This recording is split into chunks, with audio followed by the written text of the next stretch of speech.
Hi, welcome. My name is Angela Lalangata. I'm a professional makeup artist, have been for about 15 years, and I wanted to go over kind of our neutral palette of 6 eyeshadows that is really good for any eye color, and it really helps to shape the eye.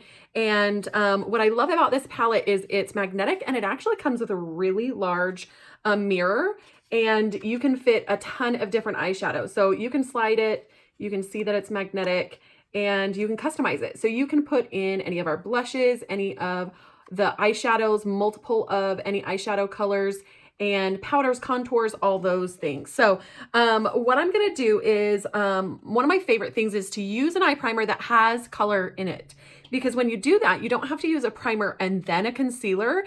And some concealers just don't work well with eye primers or certain eye primers. And so it's really great. I love the texture of ours. It helps it last all day. Anyway, it's amazing. So what we're gonna do is we're gonna take a long, a little bit more pointed brush, and we're gonna use this matte mid-tone brown color right here, if you can see that. You're gonna tap it on, and I always tap off just a little bit of the excess so that you're not getting a ton of fallout. Now, normally when I do my makeup, I always do eyeshadow first, and that's because if you have fallout, you can clean it up with an eye cream, and then you can do your foundation and you have a flawless face. So what we're gonna do is we're going to find our crease, our brow bone right here, and no matter what eye shape, I don't have enough time to go through everyone's eye shape and really explain how to apply it. If you follow me on social media, I do have videos specific to eye shapes, and I'll probably be doing some new ones soon, but anything that you want to push back, you're gonna do this mid-tone brown on. And so I have a slight prominent hooded eye. Now that means a hooded eye means that it's covering part of my lid, but you still can see part of my lid. And the prominent side is my eyeballs kind of flush with my face, right? So I am going to push and give myself more of a crease and more shape and dimension into my eye. Now you can give this thought process with really any eye shape. What do you want to push back and what do you want to pull forward? Anything that you're going to want to push back, you're going to use a matte brown. Now, depending on your skin tone, you can use a more matte lighter shade brown or this darker brown. As you get darker skin, bronze to ebony, right? You're going to use a little bit darker. Now, in general, if you use a much lighter eye primer or concealer on your eyes to prime your eyes, it will make your eyeshadow pop a little bit more. So if you're using a darker shade and your skin is darker, you can use a much lighter eye primer to make that shade stand out on your eyes, if that makes sense. So I'm in this crease and I'm basically pushing back the whole area that I want to give the illusion that this is pushed back and it is my crease, if that makes sense. So because I have a prominent eye and I have a lot of space from lash to brow, I can do a lot more. Now this is the matte mid-tone brown. If you want a little bit more, you're gonna take that darker matte brown and you can do the same thing, but I usually do it a little bit more focused on the outer corner here and more in the crease. Now you can always take that lighter color and really fade and blend it. Now, one of the keys with eyeshadow is blend with a brand new clean brush. So you could use a brush exact same size and shape, but you need a clean brush. Okay, so see how that is giving my eye and it's making me look more like awake and alert. If you look at this one, it looks more puffy, right? And it's not that this eye is actually any puffier or any more hooded or prominent. It's because I don't have that eyeshadow to give that definition and shape, okay? So I'm gonna take that same mid-tone brown, go right in that middle crease. This is one of the things that I call the anti-aging line. You go diagonal from your nose to the corner of your eye. That's where your brow should end, but you should also not bring that eyeshadow past that mark. And the reason for that is it makes your eyes look droopy and tired. And who wants to look droopy and tired, right? So you kind of stay within that line and then we will blend that outer edge. So I'm just going in the crease. Now with this mid-tone brown, you actually, as a part of contouring, you can actually take this eyeshadow color all into here and connect it to your nose contour. So some people use the exact same color here and then bring it here. It will make it look more fluid, especially in pictures, and look more natural in that way. And some people Amazingly enough, if this is all you did, you would actually have a more awake, open eye without doing a whole lot of eyeshadow or the highlight, the contour, and everything like that. So added a little bit of that dark on the outer edge. If I want to blend it, I'm going to use this cleaner one, and you can buff out the edges to make it a softer blend, but know that if it's clean, it will give you that soft blend. If it's dirty and you've used it with a different eyeshadow, that's what muddies up your eyeshadow. So some people will come to me, every eyeshadow look I do, it always just ends up looking blah, and that's why. Okay, so you have 3 eyeshadow colors for highlight. This one is a shimmer, and it's kind of skin tone shimmer. This is a matte, and this is like a white, off-white shimmer, okay? So depending on how dramatic you want it, you can use any of those colors. And if you don't want the shimmer for a very natural look, then you can use the matte color. I'm going to use the cream shimmer so you can see the difference. And I am just putting it on that lid, the lid that I can see when I'm looking straight ahead, okay? So I am going in this inner corner and on my lid, okay? Now this is the cream colored shimmer, which I love. But if you want it even more potent, you can take that white shimmer that's right here and take a little bit of that. And I like to do this for photos, even if you're not using the eyeshadow all over your eye. If you do it right here on the inner corner and kind of pull inward, it will give you a slight like sparkly eye, and it will just make your eyes look more open. If you want to take that highlight and you want it a little bit more drastic, then you can take that white and just go right on your lid. So it really just depends on what shape your eye is and how dramatic you want it to be compared to your skin tone. The higher contrast from your skin tone, the more dramatic it will look, okay? And the less you blend it out, or the more pigmented the color is, it will also look more dramatic that way. Okay, so now I'm gonna take this accent color. Now you could use either the matte accent color that's darker, or you can use the shimmer darker color. And today I'm just gonna use that shimmer color. Tap that color on my brush. I always kind of tap off the extra, and I go on that diagonal line right here, and I'm going to kind of pull inwards. So it's going to do this slight line on this edge right here, and you pull it in, okay? You're also going to take that color and go in your crease. You're not going to go up as high, but you're going to go in that crease to kind of give you that sideways V, and it will end up being kind of a wedge shaped. Now for this color, a bronze, a slight vintage goldy brown color. I love coppery browns. Just depends on your skin tone, and what you want to try will be your go-to. Now, sometimes I'll use this shimmer and then I'll go back with that matte brown that's darker. And that brown can be very like chocolatey brown, or you can use one that's a little bit more taupey gray brown, depending on what your preference is. You can also use a black to kind of blend it out as well, okay? So this is just like basic before I've blended, right? I'm kind of showing you a little bit more dramatic without blending, so you can kind of see that exactly where I've put that. Now I'm gonna take this blending brush.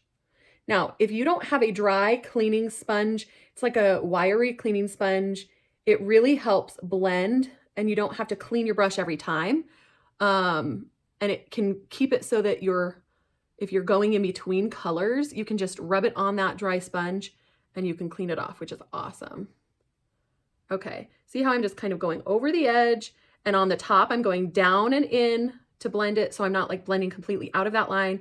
And then on this outer edge, I'm kind of blending in to my eye. So I'm not pulling outside of that anti-aging line, if you can see, okay? Now in person, because the light is kind of reflecting some of it, it doesn't look as dark, but it is darker than what it appears on camera. Okay, so then I'm going to take this dark matte brown. Now, I don't regularly use eyeliner on my bottom lid. I like a powder liner because it just goes softer looking, and it will always look a little bit more natural, and you can always kind of smudge and blend it out. Now, if I use a pencil, I always smudge it out with a powder anyway. So whether you're just gonna use a powder or whether you're going to use a liner and then a powder, but I never use a really strong black like liquid liner underneath my eye, because it brings the focus down and can make you look older. And especially as we mature, it can really draw attention to your fine lines and wrinkles. And so I always say stay away from the liquid liner on your bottom lash and stay away from black as you age. At least do like a brown black or a gray black, just so that it's a little bit softer. If you use a black, then you can smudge it out with a brown and then it doesn't look so harsh either. But I just like a really like blended under eye. And then I'm gonna take the mascara, and if you have never seen a mascara wand with this little itty bitty, the bottom lashes are amazing to be applied with this small of a brush. So a lot of times when I'm using a regular mascara, I kind of hold it like this because you're so much more likely to like hit the side of your nose and whatnot. But with a small one, you really can get in there. And I will do this, but then I'll come in and really just kind of like wiggle and kind of comb through. And if you really like to be detailed and coat every lash on your bottom lash, this mascara wand is amazing, okay? Now, I'm gonna say I always do it on the bottom lash first because we all make this pretty face when we do our top lashes, like this. And if you do your top lashes first, then you're gonna get black dots on the top of your lid. But if you do your bottom lashes first, and then you can make whatever pretty fun face, and you can wiggle it from side to side to get a thicker lash, or if you want longer, then you just pull it up like this, and you can get a longer lash application.